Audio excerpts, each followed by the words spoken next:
It's a great, great day. It's a good day. Get up.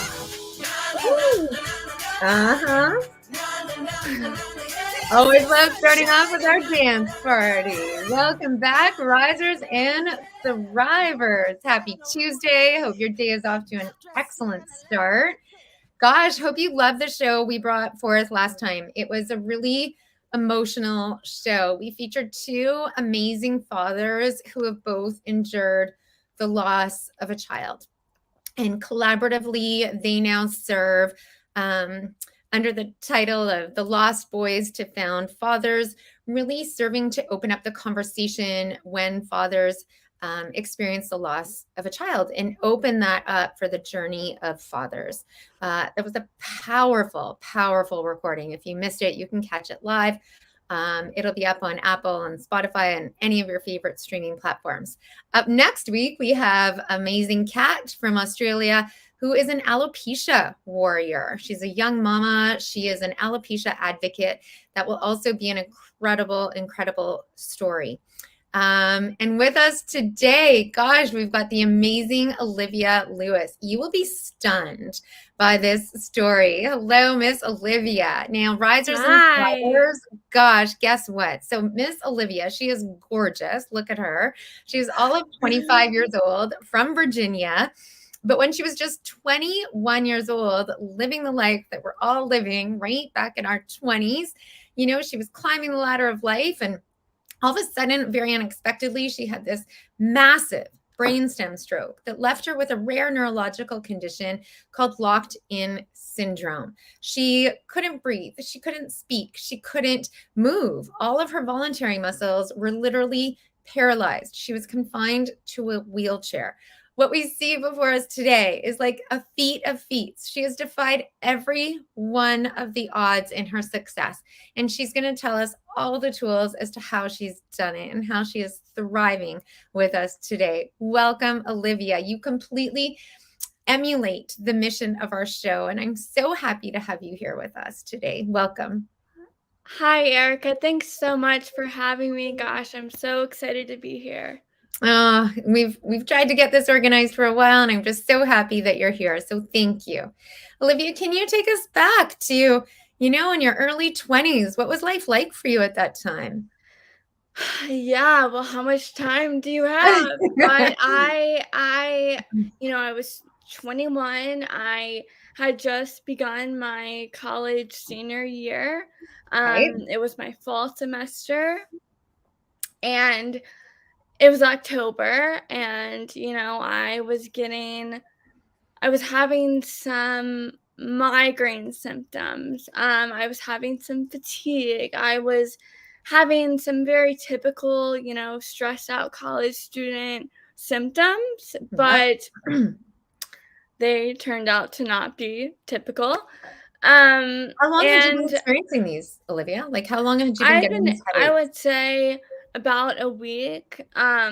Okay. And the thing that is so interesting about this situation too was that they were fleeting symptoms. So usually I feel like what I've always learned about any traumatic situation is that, like, for a brain aneurysm, you're going to be having headaches for a week straight and not be able to get out of bed and be nauseous and throwing up and not be able to go to work or school or what have you. And that was not the case for me. So I kind of brushed it off. Like, I was very in tune with my body. I've always been very aware of what's going on, but I felt like, you know, if I would pop a Tylenol and drink a cup of soda with caffeine and I felt better, then that might be a good sign that this was not something serious. We can all do that, right? No. We can all do that and fall in that trap and really just so readily dismiss these symptoms and the screams that our body is trying to tell us. I did the same thing with cancer, you know, like I was experiencing in retrospect, like, gosh, like I said, my body was literally screaming at me with all these different symptoms that I had negated. And I really saw these things as all like not related, these random symptoms that I was experiencing, and at the time I was so focused on raising 2 babies. I was still nursing my youngest, right? And so I was so focused on Right. caregiving that nothing could be wrong with me. I was a poster child for health and wellness. And I assume it's kind of the same for you, even though you're so in tune with your body, just like I was. We can still dismiss this. You're 21 years old, living the life of college and senior year and having the time of your life, right? And it's like, okay, what can I take that's going to help me, get through today? And it's no big deal if it goes away, right? And I had the same thing, like exactly the same thing. I would feel tired, but then on certain days I wasn't. And, I was just like, all young moms must feel this tired. But I can't urge our listeners enough to listen to this story, like listen to what our body is trying to tell us in the ways that our body speaks to us. Sorry, go ahead.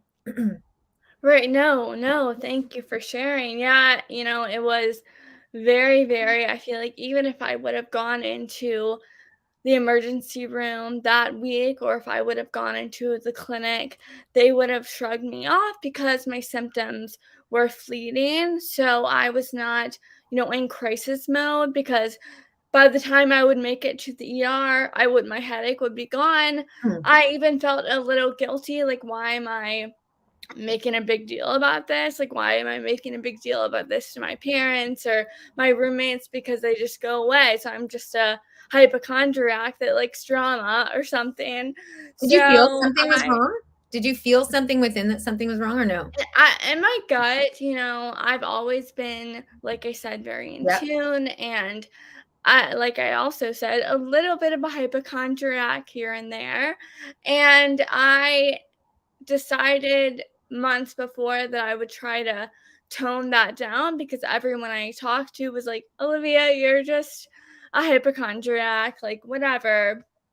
So I didn't really talk about my symptoms a ton, but deep down in my gut, I knew the one time I didn't speak up would be the time that I needed to.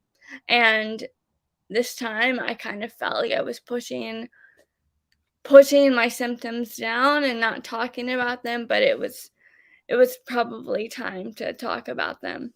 Mm-hmm. And so how did that progress then?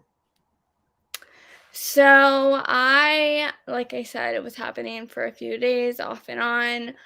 And the night before, October 3rd, 2018, I went out with my roommates to one of my friends' gatherings. They were having a showing of American Horror Story. And I, at this point, feel okay. I feel well enough to be attending. We're all just gabbing about Halloween, and it's our last Halloween of senior year and all of that. And we're fine. The show's about to start. We're, like I said, just chatting. And all of a sudden, I feel this nauseating feeling and this twinge at the back of my neck. And I start to feel kind of numb all over my body. And I don't say a word to anyone in the room. I get up and head straight to the bathroom. And I just sit on the toilet, like sit on the closed toilet, and just wait for the symptoms to leave again, because like always, they usually leave. So I just waited for that moment. And I had my head buried in my hands. And I stand up at the bathroom sink mirror, and there are black smudges where my reflection should be. So I'm not seeing clearly what's in front of me. And the numbness starts to crawl all the way from my toes to my cheeks. And eventually my whole face becomes numb. So I splash my face with cold water. I close my eyes. I count down You from still at this 100. point thought it was going to be fleeting. Yes. Wow. Okay. And I think almost in some respect, because it was I knew deep down it was serious, but I wanted to lie to myself and Of say, course. like, it's gonna go away. I'm Of fine. course. I've been there. Yeah. So Yeah. yeah, so I counted down from 100. I closed my eyes, and then I opened my eyes, and I could see, and everything was back to normal, and I felt like I had thought I felt fine again. And so I kind of exhaled, and I walked out of the bathroom and back to the living room and sat down next to my roommate and just laughed at someone's joke, and the day went on. So Mhm. I I didn't really let on to what had just happened in the You bathroom, didn't and tell I didn't anybody. really want to let on. You didn't tell anybody. You wanted to be normal 21-year-old. Yeah, Right. totally. Mm-hmm. Right. So moving forward from there, I left that night from the party or the gathering, and I went home. It was around 11:30, midnight-ish. And I was feeling fine. The symptoms were gone. I was kind of exhausted, but it had been a long day. And I took a shower, went to bed. Was not anticipating any issues. So about, I'm going to say 5 a.m., I feel this excruciating pain run up my spine into the nape of my neck and then burst into my head. And my body almost reacts to this external stimulus. And I basically fall out of bed head first onto my bedroom floor. You remember this? Yes, I Yeah. remember this whole morning. So I lay there, and it is dark except for my big bedroom window that is, there's light from the street lamps. And I'm very confused. I have no idea what had just happened. Um and I try to budge, and I cannot move. I cannot move a muscle. So my phone actually was hanging from my charging cord off of my bed. It was an inch above me, and I was not able to move my hand an inch. It wasn't even an inch, probably half of an inch. I was not able to grab my phone to dial 911 or my roommate. But And my roommate, you could really kind of think coherently at this point as to what yeah, you wanted to do. You right, just couldn't do any of it because, no, wow. But you were thinking right, coherently and you were like, what yes, is I was happening? fully able to understand the situation. I Wow. was processing it. I was not a super religious person, but I was talking to God. Yes. Um, I Were you scared? I I was so scared. I Yes. thought this was it. And I was trying to think of every possible way I could get my roommate sleeping down the hall to wake up. And, I came up with nothing because I couldn't make a sound. I couldn't call out. I couldn't move. I couldn't slide my way into the hallway. Um, yeah, so there's nothing really I could do at that moment. And for about, I'm gonna say, an hour, I laid there just thinking about all of the possibilities of what was going on, and then I actually started to throw up. And it was a mixture of blood and throw up because I could taste the blood in my mouth. I began to throw up, and blood began to come out of my ears, and I obviously don't know 100% that it was blood, but it was a very thick, warm substance, similar to the substance that was coming out of my mouth. And at that point, I knew this was it. I was prepared to let go. And then my alarm goes off. So I'm the type of person that if I have a class or if I have a job interview or if I have anything at the next morning, I will set 20 alarms for Hmm. that period of time. So I'm I the same had way. alarm I had alarm after alarm after alarm set. And thank God, This because saved your that's what life. saved my life. Yeah. So I hear my alarm go off, and it goes off, it blares for another 45 minutes to an hour, just on and on and on. And at this point, I'm barely holding on. Like, I can feel myself just drifting off. Drifting off, like, you And feel weak, or you feel like you're drifting off coherently too, like, just in I general? think both. I Yeah. think I was holding on so hard, and then finally, towards the end of this 2-hour period of time, I really felt like my breath was really slowing. My thoughts, I was beginning to drift off cognitively. I was really beginning to lose consciousness. So the last thing I really remember very well is my roommate coming into my room and saying, like, Olivia, like, turn your alarm off or something like that. Very typical for our house. And I heard her voice, I recognized who it was, and I made the connection that I'm going to get help. I knew that I was going to get help in that moment. And that after that, I basically lose complete memory, and I lost consciousness of everything that comes from when the ambulance came to when I got to the hospital. Oh my goodness. Life interrupted. In seconds, your entire world turned over. Right. Gosh, I can't even imagine. And just looking at you now, just to imagine all that you've been through, Olivia, oh my heavens. Okay, and so then you wake up at the hospital.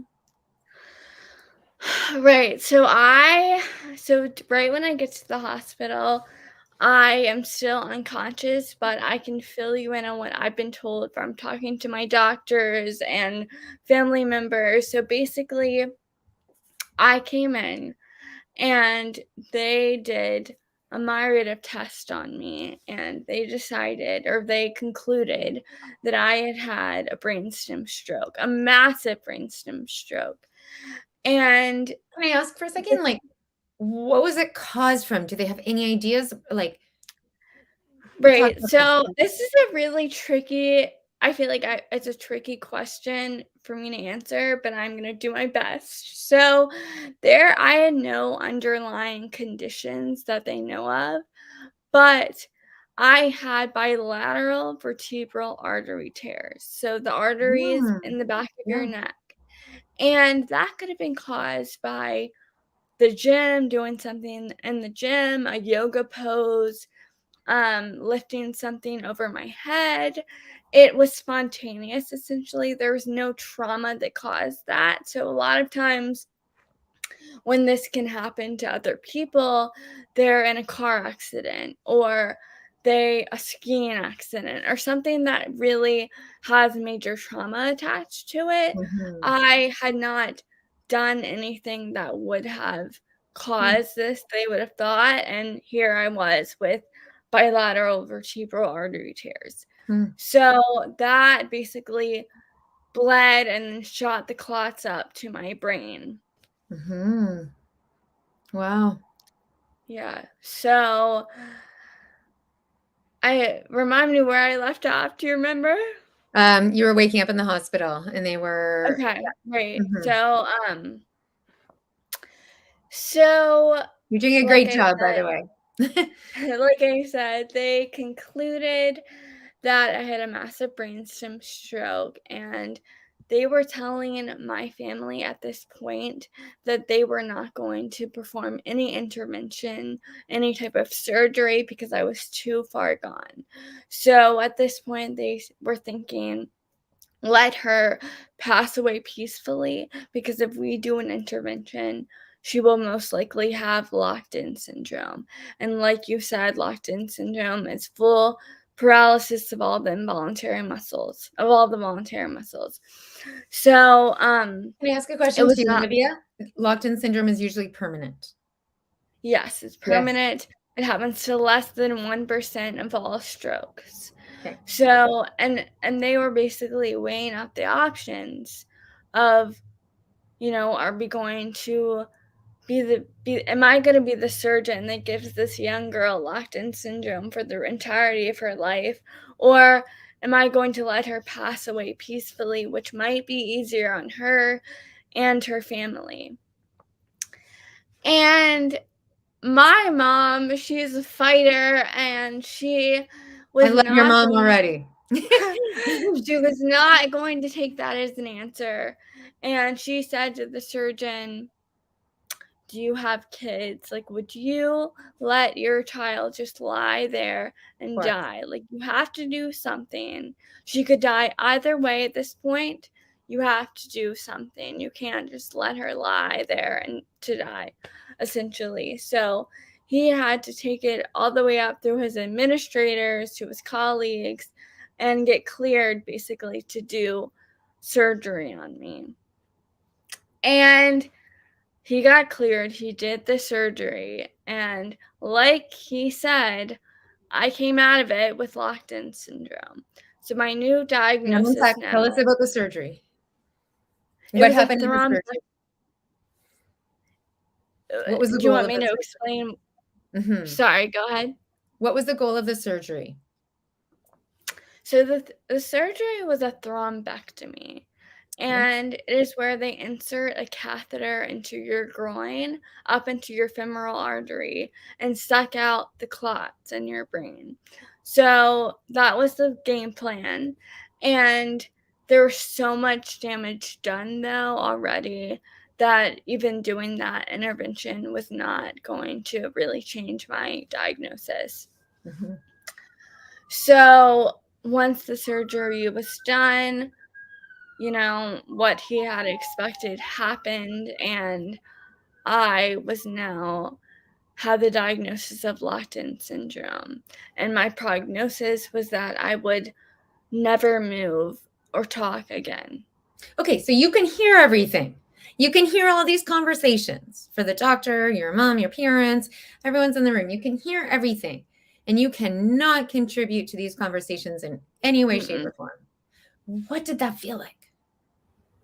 I mean, I felt trapped. I felt like I was buried alive. I felt like I remember thinking, like, don't pull the plug on me. I'm right here. Hmm. Don't pull the plug. I was screaming from the inside, but there was no expression on the outside. I just was laying there dead faced, essentially.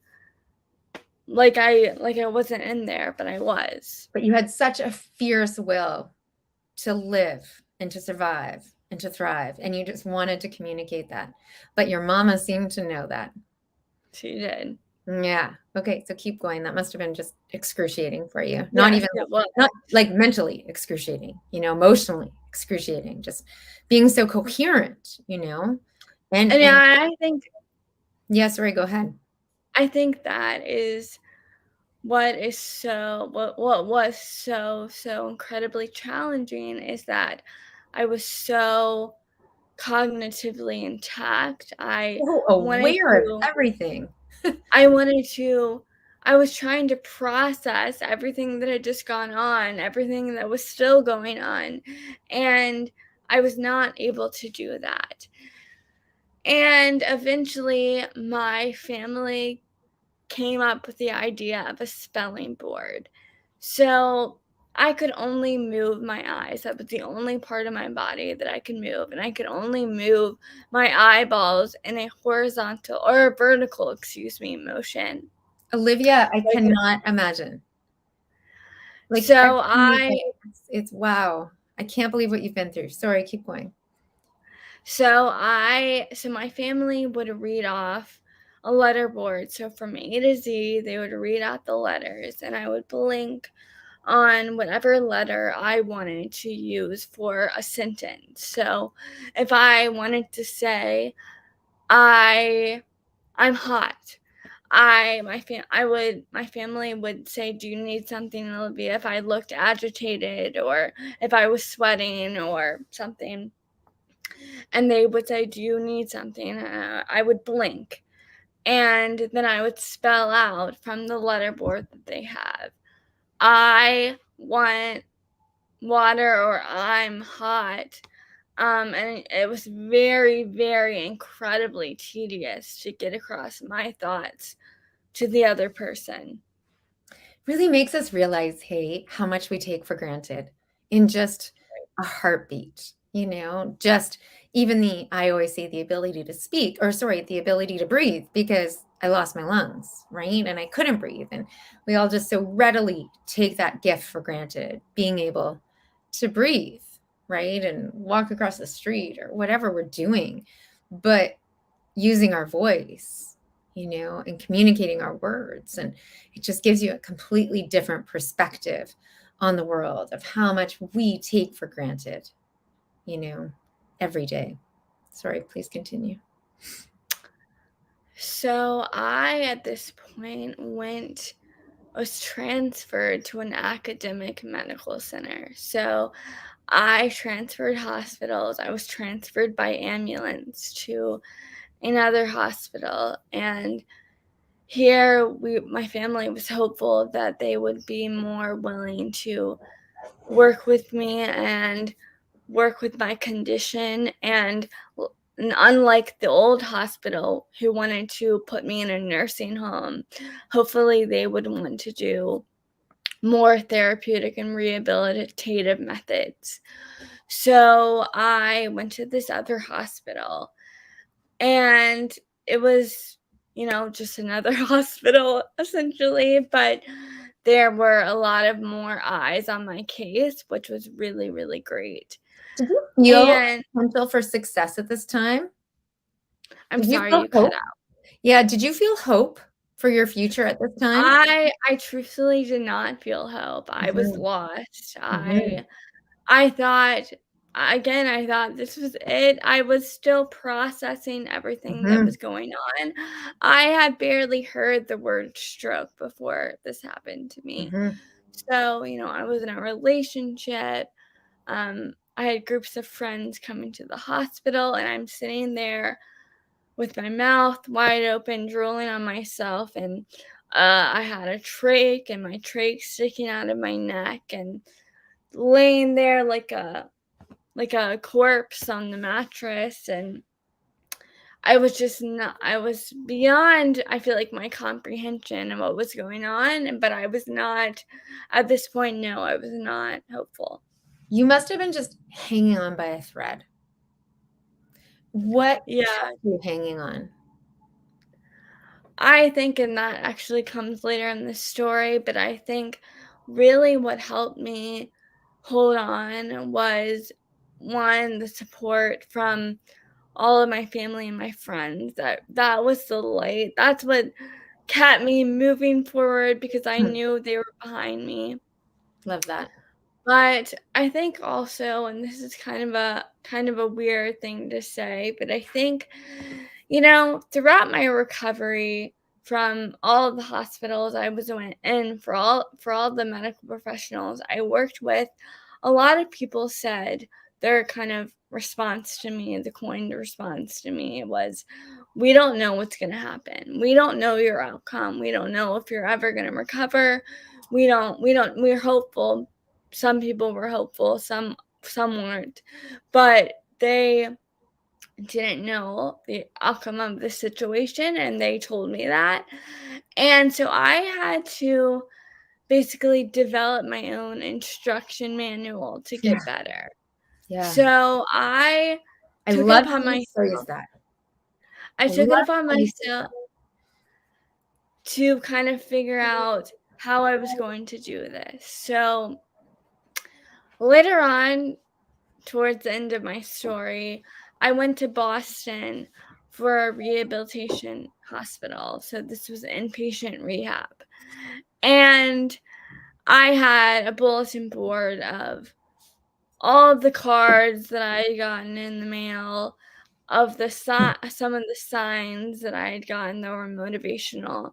And I took the phrases on those signs and on those cards very literal. I like I said, I made them into my instruction manual. So for instance, I had one sign that said, "Stay positive, work hard, make it happen." And that became like a mantra to me. Okay, am I doing the checklist today? I'm staying positive. I'm working hard. I'm working towards to making it happen. So, and that's really what I clung to, was the simplicity of those things, those made the situation seem more comprehensible to me and helped me really cling on to the hope and move forward. There was a lot of powerful stuff there. I want to break this down for our listeners because we went over that really fast. And this is really, really powerful. Everything that Olivia just said, risers and thrivers, listen up, because when we are going through hard days and feeling no hope for our situation, right? Olivia was really given no hope. Back in 2012, I too was told there is no hope. You have basically 60 days to live, a terminal cancer prognosis. You did not respond even to salvage chemotherapy. We have nothing else to offer you. You know, my leukemic cells went, I think, from 27% leukemic cells when I was admitted to hospital to close to 90% leukemic cells. I went and sought a second opinion from a leading leukemia institute in the United States. I live here in Canada. Same opinion was given. They said, go down fighting in the name of science. You know, it's not going to change your prognosis, but let us learn from you. And I was like, yeah, no, like that just didn't resonate with me. So there was no hope, right? Olivia was given no hope at a chance to thrive and succeed in life, right? And what did she do? What did I do? Did we focus on this, right? Because we can choose just to focus on that. Focus on the big parts of all the fact that we can't control. I couldn't control this fire-breathing dragon of cancer. Olivia couldn't necessarily control this locked-in syndrome. We can't control what all these physicians are saying, but we can change our focus to put it on to what we can control. And so what did Olivia do? She said very clearly, she had to develop her own action plan, right? Her own plan, her own manual to recover. She took these little bits of inspiration from these quotes that she was given from these cards, and she put that into her plan so that was her focus. Every day she had a focus. What did you say? Stay positive, work hard, work towards something. These were her goals, small, actionable steps. When we have action that we're taking towards something, we can get our mind out of that anxiety and that pool of, I can't control this, I can't control that. Oh my heavens, the despair, the struggle, right? Pain is inevitable.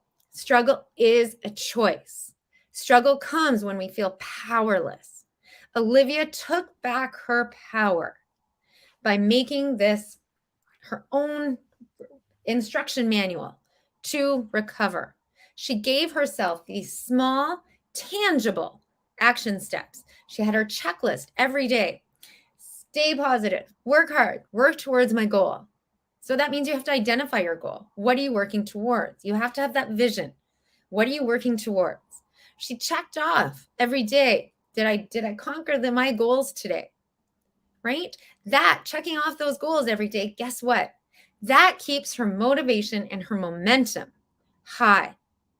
That keeps burnout from happening, right? She can give herself a little pat on the shoulder every day and say, good job, Olivia, I stayed the course today. Because some days, all we can do is hold on for another day, right? And that's enough. That is enough in that day. We have to change our vision of what productive is and productivity is. And just if we hold on for that day, that is enough, right? And that is incredible. You spoke about all those really powerful things, but in the end, these are the most simple of steps. We often overlook the most simple of steps. Stay positive. Keep your mind focused on one goal, right? What did I do today? Simplicity. Really powerful, Olivia. Tell us, Olivia, how did you go from locked-in syndrome, full paralysis, not being able to speak, using this letterboard, not being able to move a muscle, to breathe on your own? You've got this trait, to what I see today and what I see on your amazing Instagram. Okay, audience, you've got to check this out. Check out her Instagram feed. Check out her advocacy. Like, she's incredible. She is living life to the fullest. She is such a true inspiration. Tell us, Olivia, how did you go from that to this? Well, it was a very, very, very excruciatingly long process. I did not get there overnight. It was years in the making.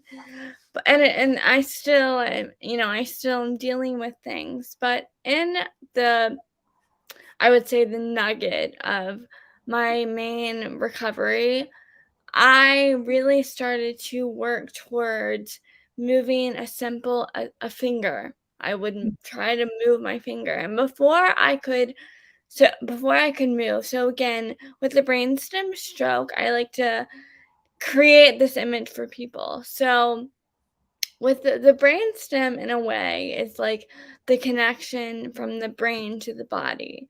So that was severed. So I was able to think up top, I want to move my arm. But I could not send that message to my arm.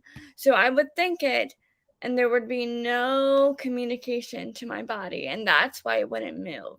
So my muscles are fine. I was not injured, but my arm was not able to, like I said, get the message from my brain. So before I could move my finger or do anything, I would lay in bed and I would think about moving. I would Yes. remember what it felt like to move. I would, I remember in rehab, I had a window that was positioned outside of the bus stop, and I would watch people get off the bus and I would watch them walk down the sidewalk, and I would really stay hyper focused on their gait pattern and the way they swung their arms when they moved down the sidewalk.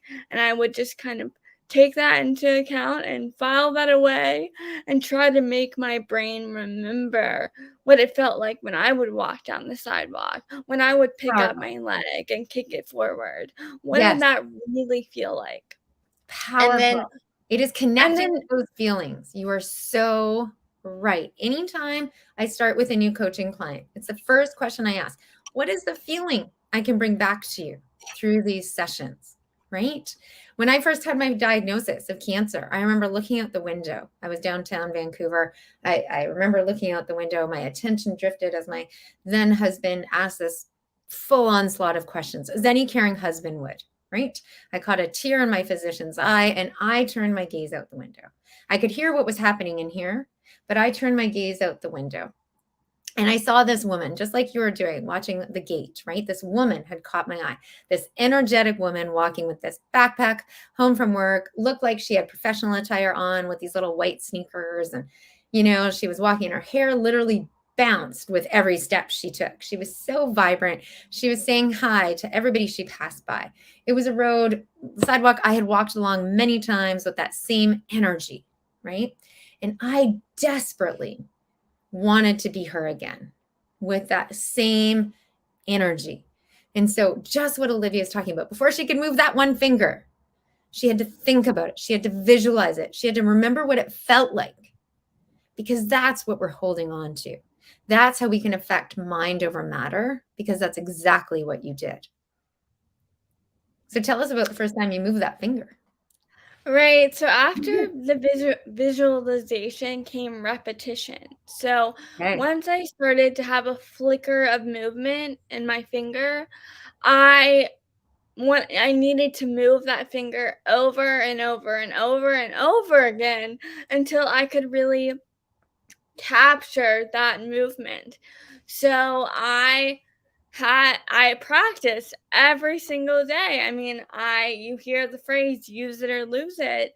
I didn't want to lose it again, so I practiced as much as I could every day. And like I said, some days I would only be able to move it twice the whole day, but I would visualize myself moving it, and eventually it got to 3 times, and then we'd go up from there to 5 times and 10 times, and from there I knew if I could move my finger, I could move the rest of my body.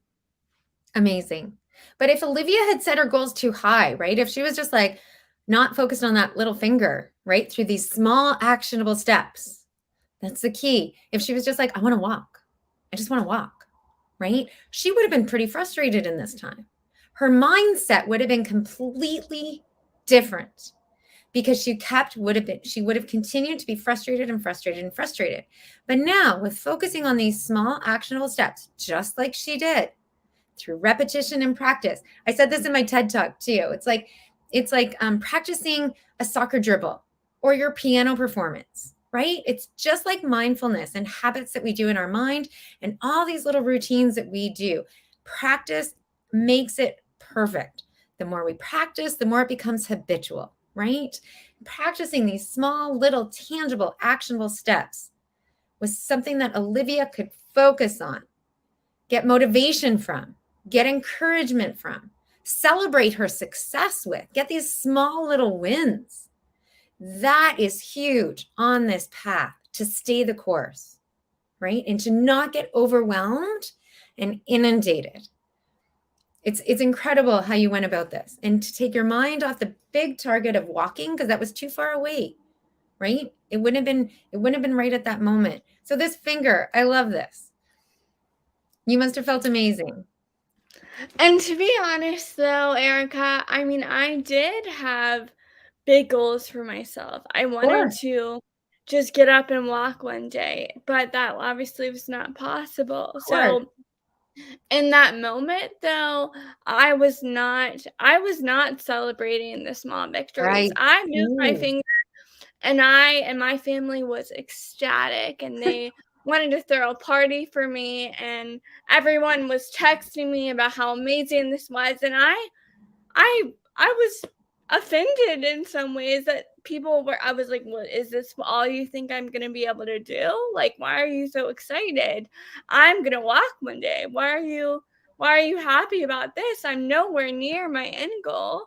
So I had to be coached through that I have to work up to walking. I have to Mhm, do all of the small movements mhm. to be able to eventually reach my goal. And now I can talk to you about this, I feel like from a different place. But in that moment, I was like, I really, really couldn't care less about moving my finger. This is nothing. I want to be able to just go straight to walking.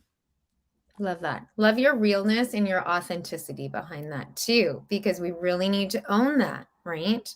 And if we just fake being, oh my gosh, I'm so excited about this finger, right? Then that's not genuine and we bury those hard emotions. And so being able to express that and being real is so important on this path. She just wanted more. I And just wanted driving more, and forward.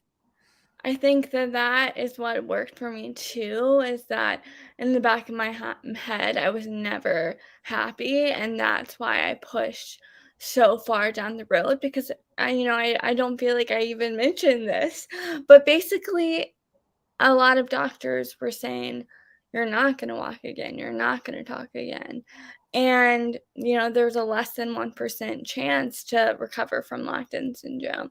So I was being told in my head, the top of the totem pole, like, "You're not gonna get better. That's the science. Here are the facts."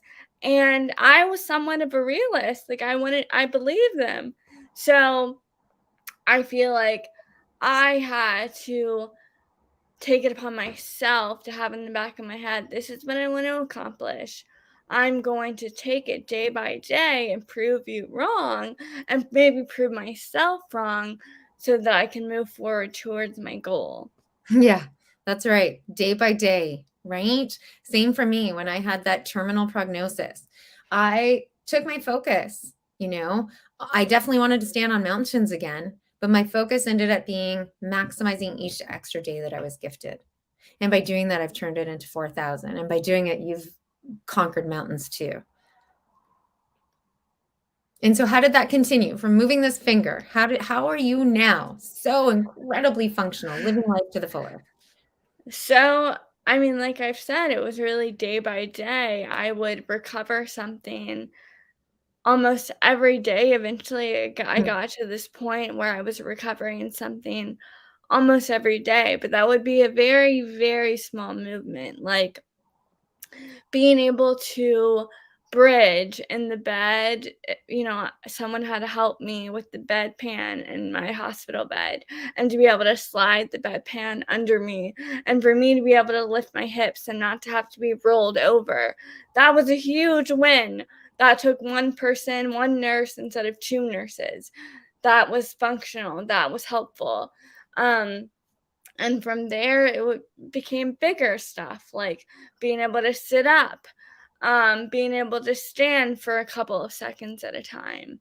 All of these things, these small things, led up to being able to go to the bathroom, being able to sit in a toilet, being able to have the balance to be able to sit on that toilet and not have to be held on to by someone else.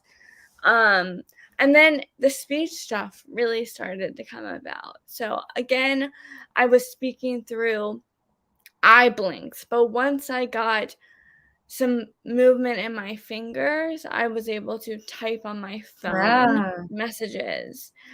And that was what I did for a good year and a half. And then eventually some sounds started to come back. I could start to say my vowel sounds. I could start to say certain words like water. Like, I wouldn't be able to put that into an elegant sentence, but I would be able to do a command like water, kind of like a baby learning how to talk. And that's how I thought of it too. A baby doesn't learn how to move and talk in one night. Like, it takes a couple of years. And so that's what I would remind myself when I would get down, is that, a baby has to develop into being able to talk in sentences, being able to walk across the room. And I have to do that too now. So yeah, I took it day by day, and eventually I got to a point. I went from a power wheelchair to a manual wheelchair to a walker to crutches to a cane to now walking without a device. And I now am able to rely solely on verbal communication, which is huge. And I am so proud of myself. Oh, Jackie you sent a comment in. Olivia, it's such an honor to witness you. Like, your energy is palpable. Your fierce yearning to succeed is palpable. All of these powerful, actionable steps. Olivia's been through a stroke, but no matter what you've been through, you can break this down, right? And use these same tools in anything that you are struggling with. Jackie, great question. Olivia, you've got a few supporters here. I love this. Rosetta, I think it was, who was cheering you on earlier. Jackie is with us today, and she's got a great question. Any tips, do's, or don'ts for those of us supporting a loved one who has had a stroke? Great question, Jackie. Thank you.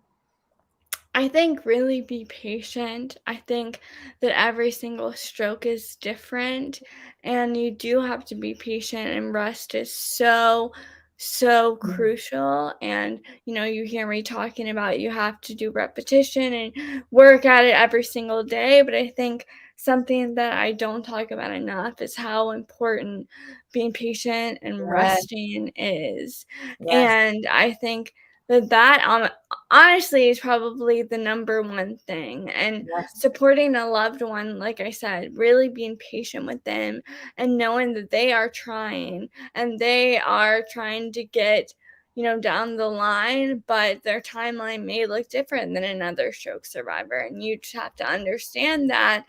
And the best way you can support that person, that loved one, is by being understanding of what they're going through and understanding that their timeline may look different than everyone else's. And give them the space too to be real and to be vulnerable and to let them express their negative emotions and whatever they're feeling. I think that's also key. You've got another huge fan here, Olivia. Jessica's with us today. Olivia, you know how much I love you. You are our inspiration. I love you too. What a show. You're such a light. I would love to have you back on the show. Gosh, I'd love to bring your parents on the show too, and your mom, just to hear how she's advocated for you. all along the way. I think that would be powerful. One day you and I will stay in touch. Lots to discuss. Risers and Thrivers, I hope you've loved this show. I'm sorry we are out of time. Olivia and I could keep chatting for years, I am sure. We have so much more to discuss. Thank you for being with us, Risers and Thrivers. Olivia, can you inspire our audience with any last bit of wisdom?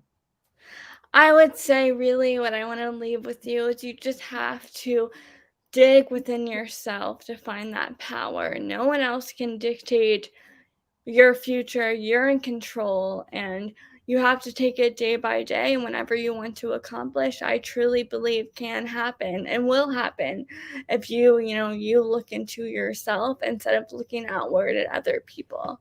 Yes, dig deep, be the hero in your own story, be inspired Yes. by amazing Olivia. Olivia, I adore you. All the best. You're Risers. incredible too. I Oh, love you. You're wow. incredible. So thank you so much for having me. Oh, thank you. Stay on and we'll talk after the show too. Risers and Thrivers, we will be back next week. Thank you for being here with us today. That was a great show. All the best and we'll talk soon.